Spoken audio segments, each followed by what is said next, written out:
మనుషులు మీ సత్క్రియలను చూచి పరలోకమందున్న మీ తండ్రిని మహిమపరిచినట్లు వారి ఎదుట మీ వెలుగు ప్రకాశింపనీయుడి.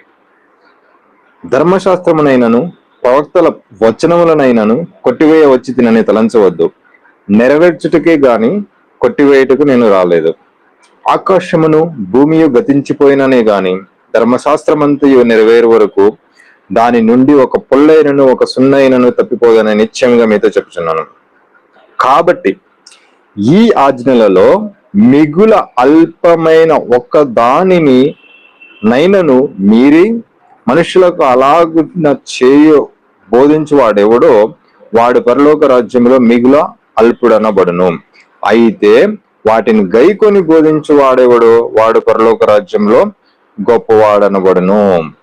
శాస్త్రుల నీతి కంటను పరిసయ్యుల నీతి కంటను మీ నీతి అధికము కాని ఎడల మీరు పరలోక రాజ్యంలో ప్రవేశింపరని నీతో నిశ్చయంగా చెప్పుచున్నాను అని చెప్పాను అనమాట.